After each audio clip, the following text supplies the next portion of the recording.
Village.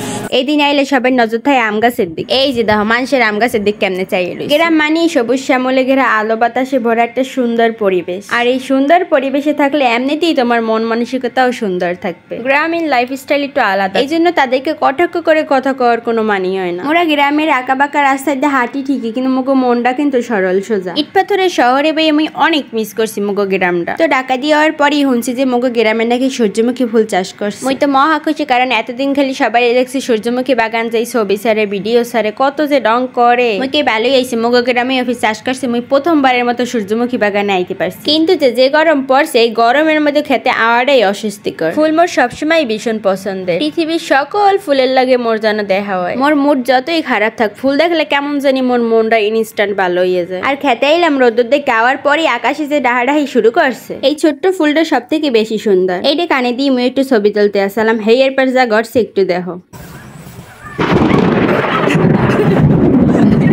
হঠাৎই ঠাস করে একটা বজ্রপাত পড়ছে। বজ্রপাতরে মোর আবার কই ঠাডা পড়ছে। ঠাডা ভাবছিলাম মুই মনে হয় মোর মাথায় পড়ছে, সেই লেভেলের ভয় পাইছি। ঘুরে পরে একাল সুন্দর করে দেখতেছি জীবনে প্রথমবারের মতো আইছে সূর্যমুখী বাগান। আর এই বাগানের সব থেকে বড় ফুল হইছে এগ্গ। এইটাই প্রায় 2 কেজির মতো ওজন হইবে। পুরো গাছটা জ্বললে পড়ছে ফুলটার বারে। মগো এলাকায় সূর্যমুখী ফুল প্রথমবারের মতো লাগাইলেও শাকসবজি কিন্তু প্রতিবারই লাগায়। এক একটা খেতে এক একটা শাকসবজি চাষ করছে। আইয়ে পড়ছি মোরা ঢেঁড়সের খেতে। দেখো ঢেঁড়স ফুলগুলো কত সুন্দর লাগে। কিন্তু সমস্যা হচ্ছে তীব্র গরম, একদম গাছপালাগুলোর অবস্থা নাজেহাল। বৃষ্টি নাই, তার ভিতরে আবার অনেক রোদ্র। এর লেগে গাছের পাতাগুলো কেমন জানি লাল লাল হয়ে গেছে। ঢেঁড়স তো কাঁচাও খাওয়া যায়। ঢেঁড়স খাতে আইসি, আর ঢেঁড়স না খাইলে কি হয়। টাটকা কচি একটা ঢেঁড়স ছেড়লাম কচমচাই খাওয়ার লেগে, কিন্তু পরে মনে পড়ছে যে এতে তো মেডিসিন দেওয়া থাকতে পারে। পোকামাকড় মারার লেগে কত কীটনাশক তো ব্যবহার করে। এর লেগে আর কোলাই বই খাই নেই, কেই বাসায় যাই দুই খামো আনে। আর এই যে গাছগুলো দেখতে আসছে, মুই প্রথমে বুঝলাম এগুলো ধান গাছ বা ধানের বীজ, কিন্তু এগুলো ধান বীজ কোনোটাই নেই। এটি হচ্ছে গরুর খাবার, মানে গাছ চাষ করছে। আর ওই যে দূরে কোলার মধ্যে মোর চোখ পড়ছে ধান খাতের দিক। এই জায়গাগুলো বাড়ির আশেপাশে হইলেও সহজে আওয়া হয় না। ধান খাত দেখতে মোর অনেক ভালো লাগে। মুই ধান খাতের দিক দৌড়িতেছিলাম, এইদিকে আবার বৃষ্টিও নেমে গেছে। খেতে হওয়ার পরই হঠাৎ ওয়েদারটা চেঞ্জ হয়ে গেছে, আর আকাশে অনেক ডাকাডাকি করতে আসছে। মোর বোনে তো খালি রাখতে আসছে ওদিক যাইস না ওদিক যাইস না, কিন্তু মোরে কে থামায়।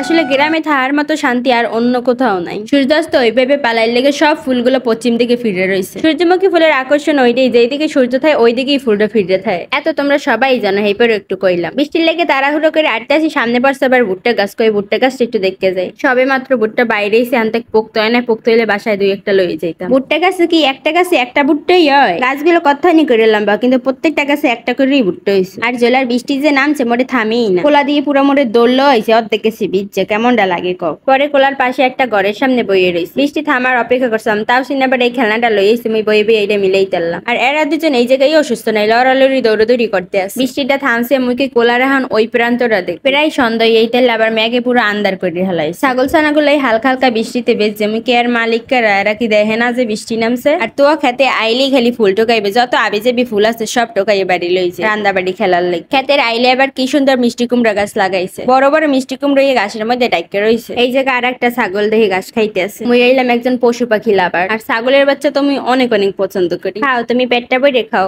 সন্ধ্যা হইতে এখন আর এই জায়গা থাকা উচিত হইবে না। হেপের মোরা বাড়ির দিকে রওনা দিলাম।